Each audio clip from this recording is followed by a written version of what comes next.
How can we have discipleship within a productive life? That's the topic we're going to address today on Flourish Meant. I'm your host, Tina Yeager. I had the privilege of interviewing the illustrious Cameron and BJ Arnett at the National Religious Broadcasters Convention in Nashville. It was a very busy event, so you may hear some background noise. Cameron Arnett is a very busy actor. He's a producer, a nonprofit founder. He is an author, and he is CEO of Cap Studios. BJ is a professor, actor, producer, talk show host, and a nonprofit founder as well, among many other things. These are the people who would have the expertise in talking about what it's like to have discipleship in an extremely productive life. I look forward to sharing our interview with you. I enjoyed talking with them. Welcome, BJ and Cameron. I'm so glad to have you on Flourish Meant today. Thank you so much. Thank you so much. We appreciate it. So tell me a little bit about The Forge and what that's like for you to work together on a film. Wow, The Forge is basically dealing with discipleship, getting the church back to a place of relationship with Christ in such a way as to actually make things different, not only in their lives, but in the life of the church and the world. Mm-hmm. And so for us getting together and being able to do that, that's, the icing on the cake, you know.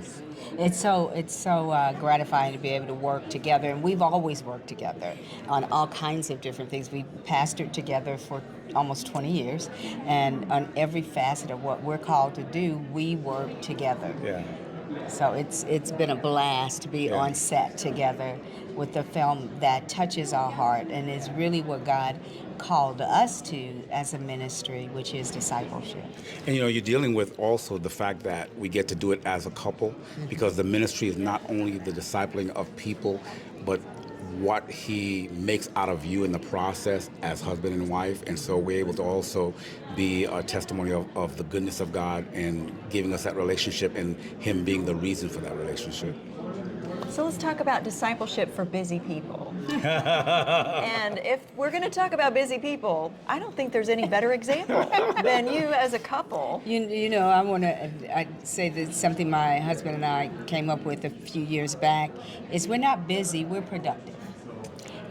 God has given us a direction and a way to do, and the how-to book, and we go about following the how-to book that he's written for us.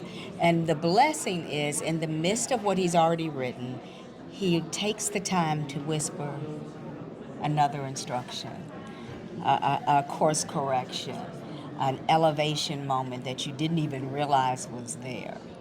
And through that, we've been able to do things that we just didn't see coming. Yeah, laughing. The energy that God gives in the process of what he calls, that's what we understand. That's why we know he's involved, is because physically speaking, we can't do what we do. It's impossible. But it's because we're following a command. We're following him in the process. A while ago, when we really got all together and got all of this going, God gave us a perspective. He says, many hats, one mind. And so basically we do many things, but only one mind governs it. And so because it's that, because he's always first, because we never compartmentalize life, it's all one and the same, we find ourselves doing what's right at the time, not what everybody thinks should be being done, because we're really receiving a command. Like my wife said, it's a mid-course correction in that sense. God says, go do this now. So the energy and the passion and the thriving is to just do that, and that becomes the right thing. The other things look like they may not be, you may not have your hands on them, but he's the one holding them up until you get there, because he's having you, wherever you may be at the time. And so that's why we end up being productive, but not necessarily busy, because we're giving ourselves only to what he says. That's really important. And I was thinking about that this week, because this has been a very productive week for me. And I was thinking how that also requires more of us to be dependent on God in every Yes. moment when Yes. humanly we may not have the energy or the focus That's to right. do the things that are right in front of That's us. right. So have you experienced that in a tremendous way in your lives? You know, what's interesting is that we are inundated through all of the elements called secular around us with what we can't do, not what we can. And we have to change our mind and put on the mind of Christ. So, you know, there are times, and I say this all the time because, you know, as a woman, I hear these little things that pop up and go, you can't do that. You're not this. You're not that. I'm like, what is that mess? said? Who said? Exactly. So we have to dash those things out. He anoints us each for what he's called us to. So then it becomes seamless for us to do it. People say, well, you are walking in extraordinary favor. Yes, and maybe a no. The no part is God has already orchestrated this. It's already laid out. It's already done. It's already placed. Everything is now. The obedience part, the discipleship part is walk it out, and it manifests looking like favor. I think what happens too is like what you just finished saying. We're anointed for what He's given us to do. So what happens is that sometimes people may have a perspective or a judgment on your life because they have not been anointed to do that, but you have not been anointed to do what they do. And so there's no comparison, there's no judgment, there's no whatever, but we are all able to do what we're called to do. And if we give ourselves to that wholly, then we'll find that we're being sustained by the supernatural. So how does the discipleship piece and this sense of unique purpose that you've been anointed for by God and empowered for by God have to dovetail with your Christ over career message? Well, you know, Christ over Career came out of the fact that they wanted me to do a whole partial body nudity in Hollywood, and I said no, all hell broke loose, lost everything. I didn't realize at the time that God was actually having me sow this whole career, this whole perspective of stardom as a seed. And almost 2 decades of pastoring, leaving it, never thinking that we'd do this again, God turns it around and brings us back into the Christian filmmaking side for Him. And it has been so powerful because I tell folks all the time that acting basically chose me twice. Yeah. But the second time, it was God saying, now you're ready. Now I've pruned all of the ego and the pride and everything else, and now I can use you for my glory. When you go out there, it's about Christ. It's not about you. And you can't say there's anything that you did to make this happen, because there's absolutely nothing that we do. It's just like God gives and we say thank you. That's about it. We say thank you. Yes. So what would be your hope when you're looking at how to deliver a message to somebody listening out there?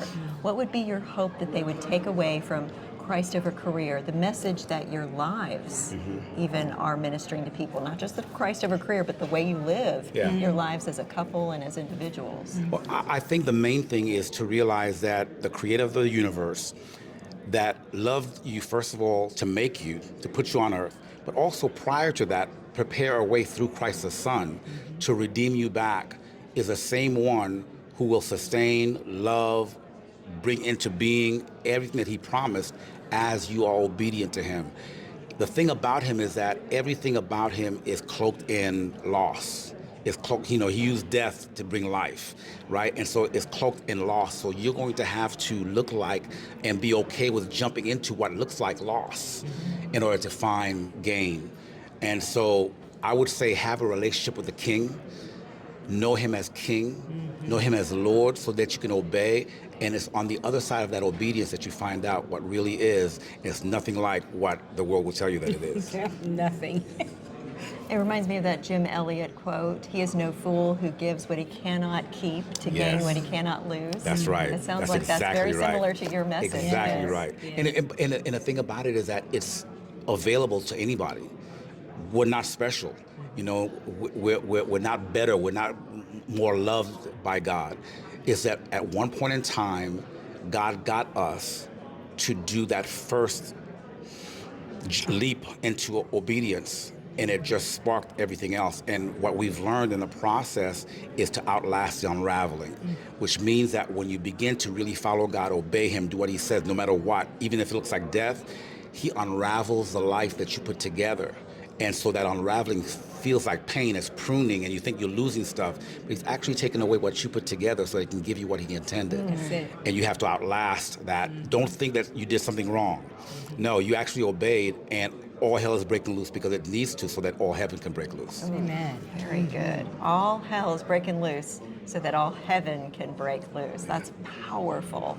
So tell us where people can stay connected with Christ over career and all of the things that you are productive in. They can go to CameronArnett.com and be a part of everything that we're doing with Christ Over Career and all entertainment. And they can go to BJArnett.com and they can take a look at what it looks like to not compartmentalize Life. God in life, because he will use you where he wants to if you're just available just to obey him when he says. Yes. But also, I don't want people to miss the project that's coming up in August, and that's August 23rd. It is called The Forge, and you can find out more about it from theforgemovie.com. And it's a Kendrick Brother film, so I'm very excited about that. Fantastic. Thank you both for being on Flourish Meant today. I Thank really you. appreciate you and all that you do. Thank you so bless. much. All right.